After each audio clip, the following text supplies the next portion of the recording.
सम्पूर्ण नमस्कार, म नितिन उपाने।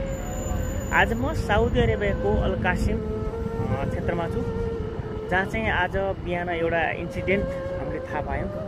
होटल एभरेस्टमा एकजना नेपाली जो विगत 5 वर्षदेखि साउदी अरेबियामा कार्यरत हुनुहुन्थ्यो, उहाँको चाहिँ पासपोर्टको चाहिँ नवीकरण गर्नको लागि उहाँ हामी कहाँ आउनुभयो।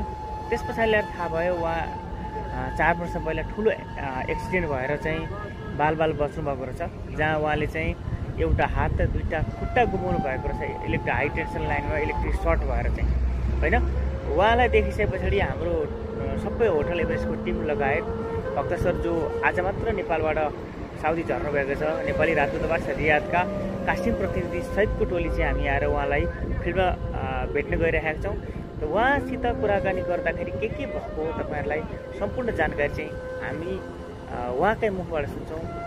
तपाईँहरू हामीलाई हेरेर साथ दिनुहोला। हामी चाहन्छौँ उहाँलाई चाँडोभन्दा चाँडो चाहिँ चाहे नेपाली राजदूतावासको थ्रुबाट होस्, चाहे विभिन्न सङ्घ संस्थाको माध्यमबाट होस्, जसरी हुन्छ, अथवा उहाँकै कम्पनीको थ्रुबाट होस्, जसरी हुन्छ, उहाँलाई चाँडोभन्दा चाँडो उहाँको परिवारसम्म चाहिँ पुर्याउने चाहिँ हाम्रो चाहना हो, लक्ष्य हो। उहाँ चाहिँ हुनुहुन्छ दाइ, नमस्कार। अनि तपाईँको नाम के हो? सुजनिया। घर नरावल भनेको कुन जिल्ला पर्यो त्यो? सिरामा। कति वर्ष भयो थियो यहाँ आएको? म 1 सालमा आयो, मलाई घटना भयो। ए जस्तो हामीले होइन तपाईँलाई यस्तो अवस्थामा देख्यौँ, होइन। यो चाहिँ कसरी भएको भन्नुहोस् त? यो म काम गर्दाखेरि मलाई काम गर्न गएको थियो, होइन।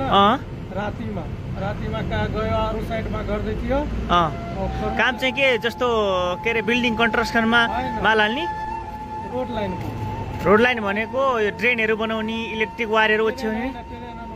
जैसा बलादियाको समुद्रको पानी जान्छ, होइन, किनार जस्तो खड्डा हुन्छ, त्यसको काम हुन्छ। त्यो बिजुलीले पानी मोटरले खिच्छ, त्यही मोटरको, होइन, हजुर, पाइपलाई समातेको मैले भने समात्नको लागि त्यो बोम छुवाइदियो माथि हाई टेन्सन लाइनमा, ठुलो लाइनमा छुवाइदियो मलाई। यता म बेहोस भयो, मलाई केही थाहा भयो। भने पछाडि त्यसले गर्दाखेरि चाहिँ अनिखेर यो जलेको यो पुरा जलेको छ। यता जले थियो, यसमा पनि जले थियो। डाक्टरले भन्छ त्यो क्यान्सर हुन्छ, काट्नै पर्छ। भने पछाडि दुईटा खुट्टा एउटा हात काट्यो। कति वर्ष भयो काटेको? त कति 1 सालमा घटना भयो, यही 14-15 महिनामा काटेको। 14-15 महिना। अहिलेसम्म ट्रिटमेन्ट चलिरहेको छ कि के भनेको छ डाक्टरले? ट्रिटमेन्ट त केही चल्दैन, अलि म त सुगरको ट्याब्लेट खाइरहेको छु, अनि सबै सस्तो राम्रो छ। भने पछाडि अब तपाईँ घर जान चाहनुहुन्छ, होइन? तपाईँ के चाहनुहुन्छ? चाहे नेपाली राजदूतावासदेखि होस्, चाहे यहाँका सङ्घ संस्था होस्, चाहे हाम्रो होटलका साथीहरू आउनु भएको छ, उहाँबाट चाहिँ के चाहनुहुन्छ तपाईँले? म चाहन्छु कि दाइ मलाई घरमा कोही पनि छैन, कमाउनु छैन। मलाई 2टा छोरी छ, 2टा छोरा छ। म अकेले कमाउने मान्छे, मलाई पैसा राम्रो देऊ, कि मलाई फ्यामिलीमा राम्रोसँग खान्छ। म हुन्छ। हामी यस विषयलाई चाहिँ नेपाली राजदूतावासका भोलिन्टियर सरहरू हुनुहुन्छ, नेपाली राजदूतावासका सरहरू आउँदै हुनुहुन्छ, उहाँसित नै हामी कुरा गर्छौँ। हस् त, हामी तपाईँहरूलाई चाहिँ जति सक्दो चाँडोभन्दा चाँडो उद्धार गरेर नेपाल पठाउने कार्यको लागि चाहिँ हामी तपाईँलाई सहज वातावरण गर्छौँ, है त। अब सरहरूले अब केही कुराहरू तपाईँलाई सोध्नुहुन्छ, केही डकुमेन्टहरू लिनुहुन्छ, त्यसमा हामीले सक्दो सहयोग तपाईँलाई गर्छौँ, है त। साथीहरू, उहाँको बारेमा म के जानकारी दिन गइरहेको छु भने उहाँका 3 छोरी 2 छोरा हुनुहुन्छ, होइन, घरमा श्रीमती र बुढा भएका बाबाआमा हुनुहुन्छ। घरमा कमाउने, परिवार पाल्ने अथवा पढाउने सबै रेखदेख गर्ने जिम्मेवारी भनेको उहाँको काँधमा हो। सबभन्दा ठुलो छोरी भनेको 12 वर्षको हुँदछ, जेठो भनेको ठुलो छोरी भनेको 12 वर्षको हुँदछ।